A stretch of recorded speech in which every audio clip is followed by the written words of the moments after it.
HBTV's Weekly Report. I'm your host, Viviana Granillo. Thank you so much for being with us. On today's show, we have your latest trending headlines, a special Lindita's Kitchen on the road, a new segment called Inside the Numbers. We'll check in with Alex and Shelley with the Sports Exchange, and of course, the Chisme of the Week. So how about we get started, because HBTV starts now. All right, guys, let's kick it off with your latest trending headlines. According to a study reported in Campaigns and Elections, Democratic-leaning women, Hispanics, and millennials were most likely to shift their vote to the Republican Party after listening to anti-abortion ads. Democratic-leaning women shifted 10 percentage points away from the Democratic candidate and toward the Republican candidate. Hispanics shifted 13 points, and young voters ages 18 to 34 shifted 8 points after listening to the ads. The only group to shift in the opposite direction from being more likely to support the Republican candidate to more likely to support the Democratic candidate after hearing the anti-abortion ads were white men. All right, guys, in other news, Brittany Nicole Creech has just raised the bar for all senior portraits out there. Ditching the traditional awkwardly posed outdoor glamour shots, the high school senior opted to do something unique. She had her pictures taken at her favorite hangout spot. I'm talking about Taco Bell. The 17-year-old tweeted, "Remember when I told you guys I was gonna get my senior pictures taken at Taco Bell and you thought I was joking? Well, she certainly was not joking, and her fast food senior portraits have gone viral." Way to make an impact with some tacos. All right, guys, don't go anywhere, because up next we have Lindita's Kitchen on the road. The world is online, and we're all connected. While there's a lot to explore and discover, we each need to do our part to keep the internet safe. Cybersecurity starts with you. Learn how you can stay safe online at dhs.gov/stopthinkconnect.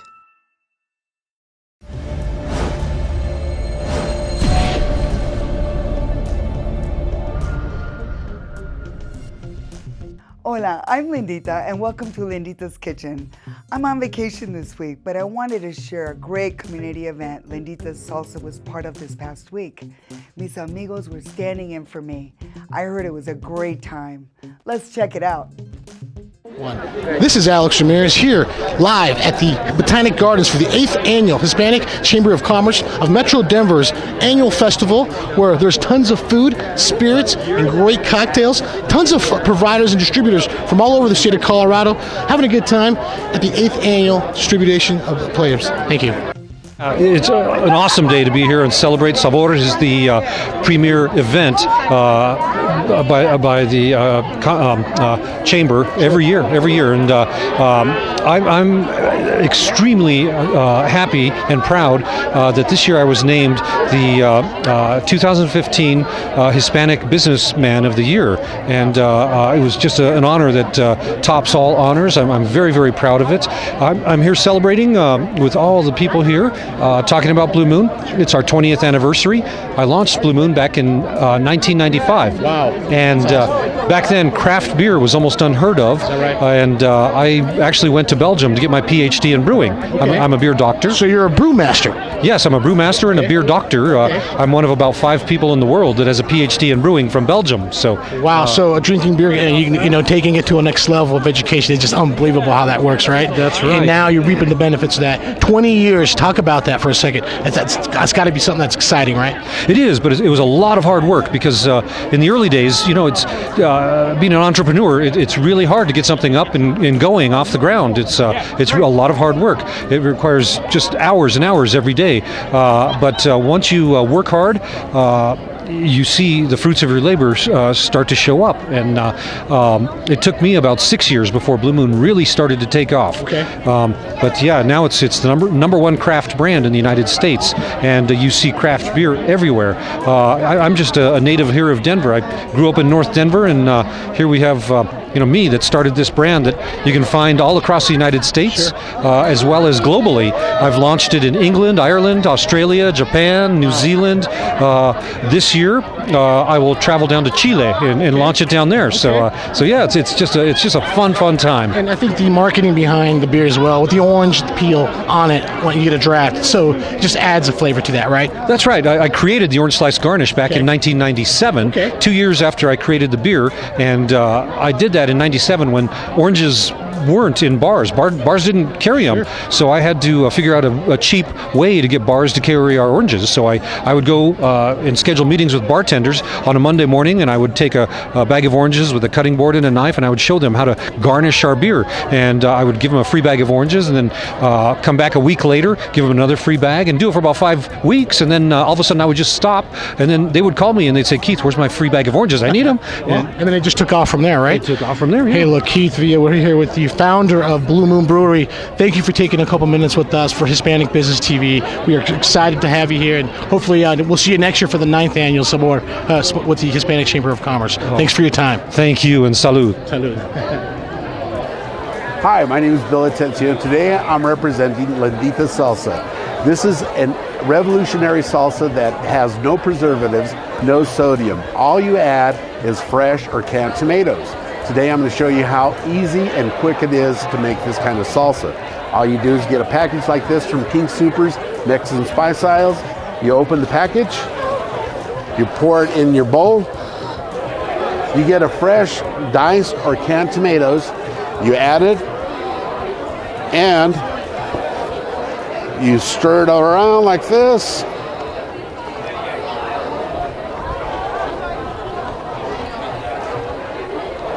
And now you have instant salsa. That is probably the most revolutionary salsa you can actually use. And she has at linditas.com. You can order it online. You can actually use, and she has so many different recipes that you can use with this salsa on chicken. Put it in the crock pot.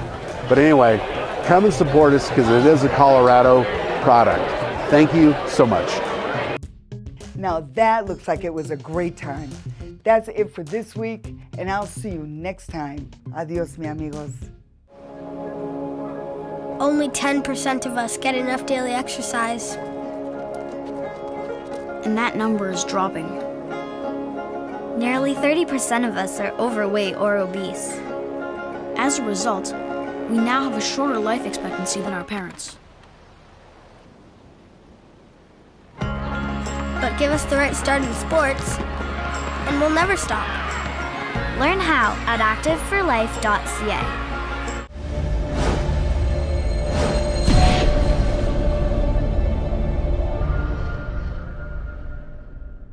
Hi, I'm Estella Juarez, and this is Inside the Numbers. The young Hispanic market has recently taken the cord-cutting theory by storm. Spanish is the second most popular language spoken in the United States. This fact is evident in the types of shows that the Hispanic market wants to see. 76% of the Hispanic population in the United States have access to mobile devices. This means that the need to provide live TV in Spanish is not only a necessity in countries like Spain and Mexico, but in the United States as well.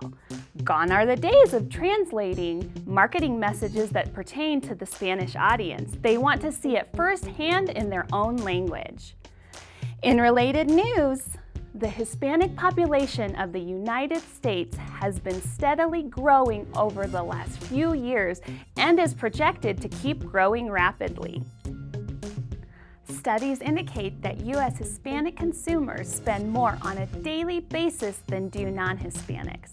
Their projected spending will amount to $1.5 trillion in 2015. Hispanic consumers are a growing and coveted market in the United States. They are made up of many demographic subgroups. It is too easy for companies looking to market to Hispanics to view these potential consumers as part of a single demographic. Hispanic or Latino consumers are actually made up of many demographic groups based on whether they were born in the US, another country, or their lineage. Companies must remember to get in-depth knowledge of the Hispanic audience to whom they chose to market to. I'm Estella Juarez, and this has been Inside the Numbers. Thank you, Estella, for that report.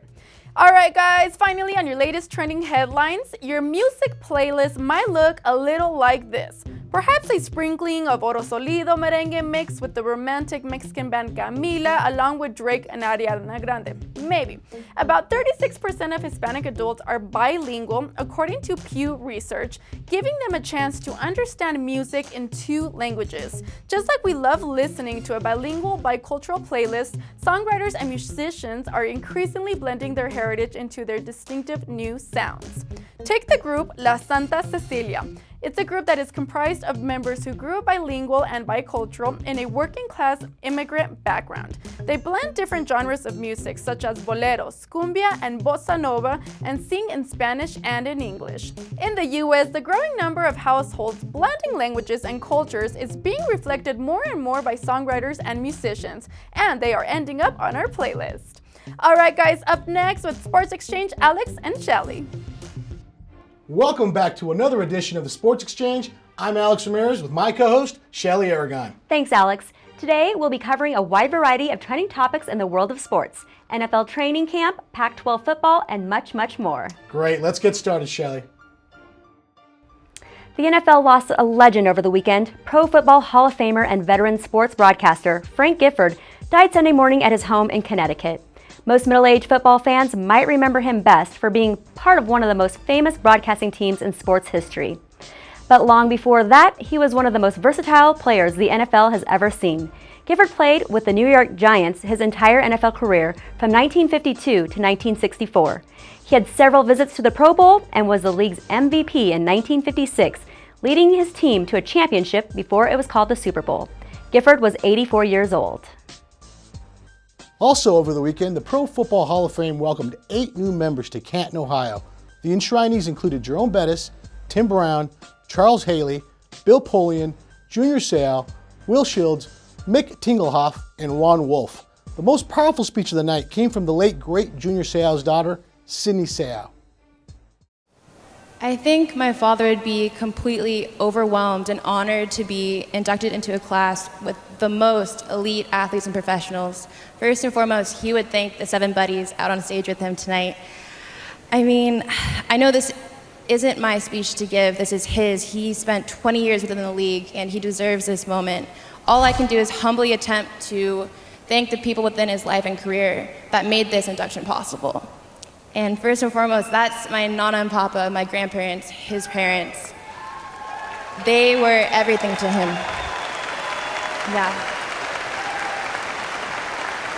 They taught him the true meaning of love, family, how to present oneself, how to respect one's culture, and selflessness. And I know for a fact that he would say that this honor is also yours, along with the rest of our Seau family. Sorry, I'm just emotional.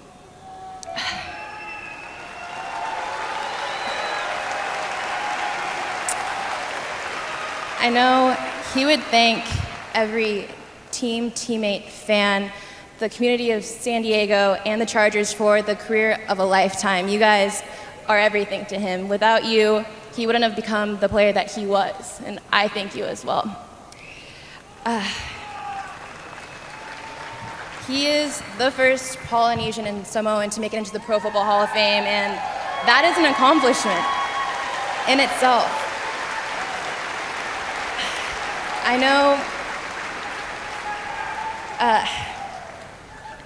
he is proof that even a young Samoan boy from Oceanside can make his dreams a reality. And although he's the first to make it into the Hall, I know for a fact he won't be the last. And that says something.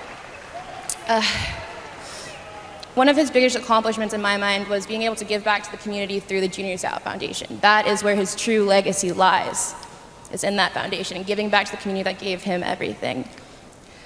Dad, you gave us your time, your presence, your love, but most of all, you gave us your heart. And I know at times it seemed as if everything you accomplished in life wasn't enough, but today and every day since you held me in your arms for the first time, you were more than just enough, you were everything. And I hope this induction can exemplify the fact that you are more than just junior Seau, number 55 and a buddy. You are a light. And I want nothing more than to see you come on stage, give the speech you were meant to give me a hug, and tell me you love me one last time. But that isn't our reality, and I know that his athleticism and talent made him extraordinary enough to make it into the hall, but it is his passion and heart that make him truly legendary and deserving of this tremendous honor. And I would just like to thank my family and everyone else for all their support through this process. Dad, I love you and I miss you. Congratulations, you made it. With the NFL training camps in full effect, a lot of teammates are starting to do a little bit of scuffling around the league, right? Yes, they are, Alex. Since the start of training camps a few weeks ago, there have been a few altercations, but none more serious than Geno Smith. The New York Jets quarterback will be out 6 to 10 weeks with 2 fractures in his jaw. The result of a locker room altercation Tuesday morning with linebacker Inampali. Inampali, a 6th-round draft pick in 2014, was immediately released by the team as a result. So tell me, Alex, is it worth it to lose your job? No, it's not worth it. Obviously, the Jets took Geno Smith a couple of years ago with the first-round draft pick, and the Jets organization had to make a decision that they're not going to accept that kind of behavior in the locker room. Absolutely. The NFL and Twitter have signed a multi-year agreement to provide a uniquely packaged NFL video and other types of content to fans on a daily basis.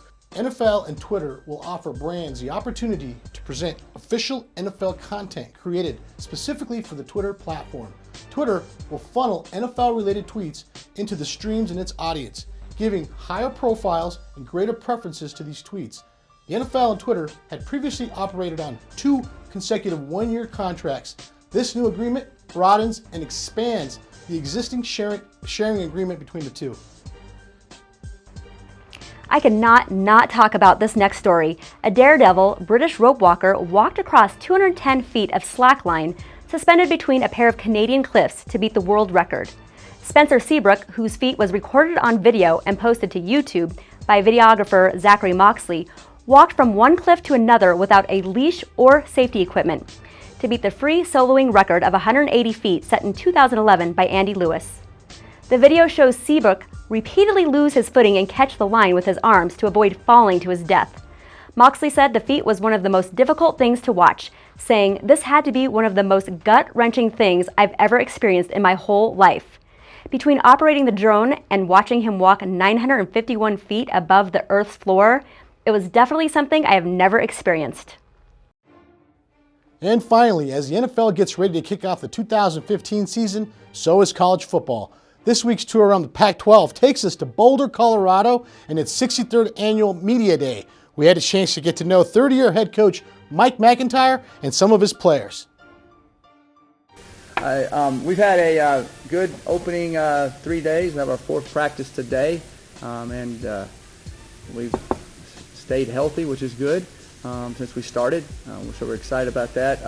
It's been a lot of energy, a lot of excitement, and the players have been running around, flying around well.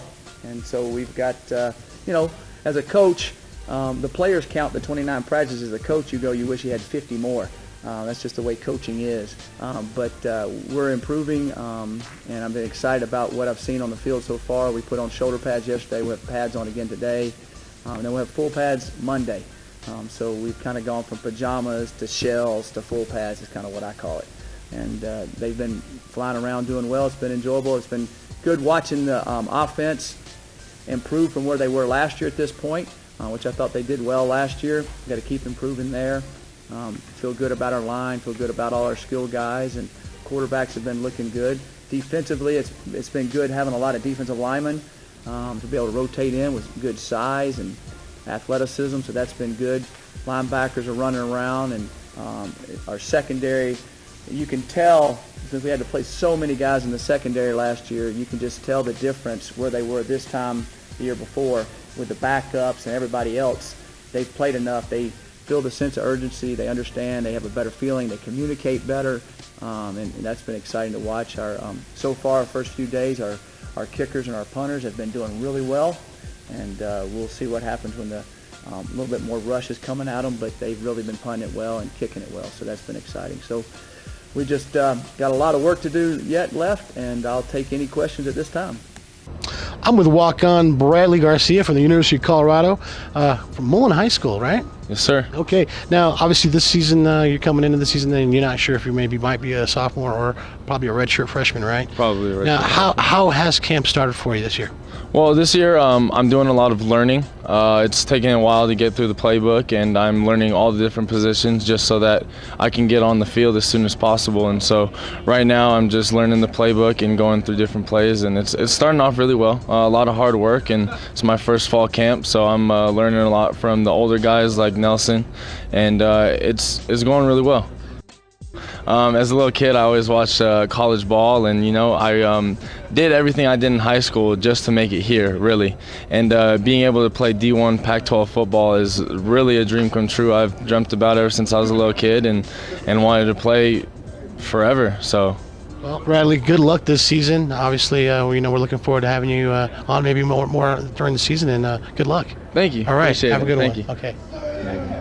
I'm with the starting quarterback, Safal Afau, junior from University of Colorado Buffaloes.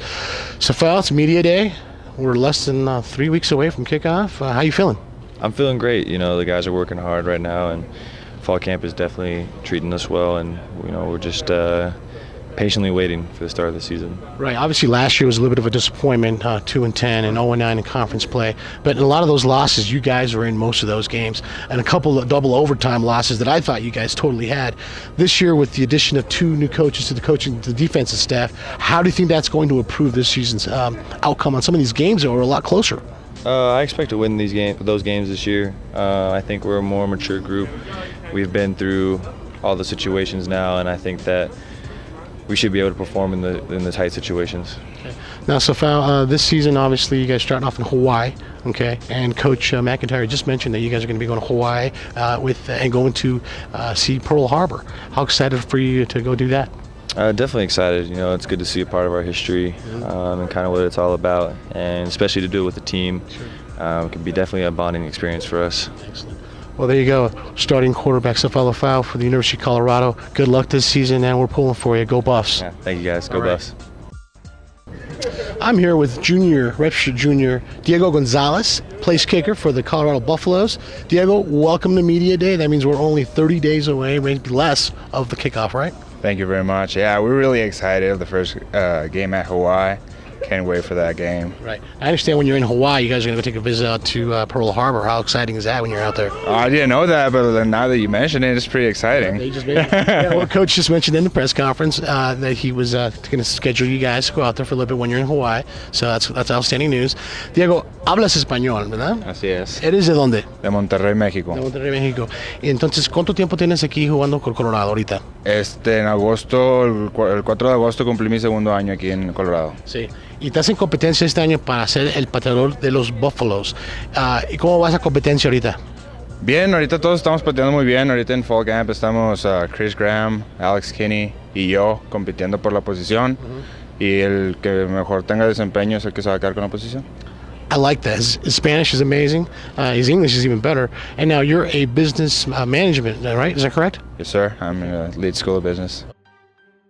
I'm with senior defensive lineman Justin Solis from the University of Colorado. Justin, welcome to Media Day. That means football's right around the corner. Yes, sir. As you know, we're really close to the season. It's right around the corner, and we're really excited for this upcoming season. Right. Now, obviously, last year was a little bit of a disappointing season, 2-10, 0-9 in the conference. This season, you guys brought in 2 different coordinators, Coach Levitt and Coach Tompkins, right? Mm-hmm. And what are they bringing this year to the team that they didn't have last year? Coach Levitt, he brings a lot of energy to our defense. He came from the NFL from the 49ers, and he has a lot of previous coaching experience in college football. And like I said, he brings a lot of energy. He really knows this stuff, and we're happy to have him here. Cool. And then what's your major here, just so we know, all our listeners out here in the Hispanic business community will know what you're doing? I'm a sociology major. Okay. And have you graduated already? No, sir. I graduate in the spring, next spring. Well, hey, good luck this season, and go Buffs. And we want to see you guys in maybe the Rose Bowl, huh? Maybe get one of those bowl games, right? Absolutely. That's the goal this year, definitely a bowl game. But, our top goal is definitely making it to the Rose Bowl. I'm with number 91, Eddie Lopez from New Mexico, right? No, from El Paso, Texas. El Paso, Texas. You speak a little bit of Spanish, you tell me, right? I do. A little bit. Give me your best Spanish saying, welcome to football. Bienvenidos al juego de fútbol. Okay, that's great. So, Eddie, tell us how last year you played as a true freshman. Yes, okay, sir. you're on the defensive line. This season they got you playing a little bit nose guard, you said, right? Yes, sir. Nose guard in the end. The end. What position do you actually like playing a little bit more? I definitely prefer defensive nose. I don't know. It's just a position that I fell in love with right when I started it in the spring when we got the new coaching staff with Coach Jim Levitt. Okay. They're starting to play me more and more at a DN, and I mean it's a fun position as long as I play. You know, it's any position on the D line is where I'm comfortable. So. Okay. Now, what's your major here? Majoring in advertising. Okay. What's the most exciting thing about playing for the Colorado Buffaloes? You know, playing right in front of the Flatirons, the environment, the fan base. It's amazing. You know, Colorado itself is such a beautiful state, and you know I got really lucky to be able to play here. Let's just hope the Buffaloes improve from their 2-10 record from last year. I hope so. They made a couple of key acquisitions, and they've added a couple of new defensive coordinators to their staff, so let's see what they can do. That wraps up another edition of the Sports Exchange. I'm Alex Ramirez. And I'm Shelley Aragon. We'll see you next week. Thanks, Alex and Shelley. All right, guys, it is time for the Chisme of the Week. Production, can I get a drum roll, please? Because it goes to El Mexicano Vicente Fernandez Jr., and he has a new girlfriend. The singing legend recently split from Maria Patricia Castaneda in June and has been spotted with actress Esperanza Rendon, who's been gushing about their new romance. Let's just hope Esperanza can handle dating a jealous partner, because it's been noted that Vicente Jr. has been reported, according to Ventaneando, to be placing hidden cameras and microphones in an apartment of his wife. Talk about insecurity, man. Jeez. Well, for this exciting news, Vicente Fernandez Jr. wins the Chisme Award. Way to go, Junior. All right, guys, that has been all for your HBTV's weekly report. Thank you so much for joining us. Don't forget to follow us on Facebook, Instagram, and Twitter. I'm your host, Viviana Granillo. I will see you guys next time. Have a good one.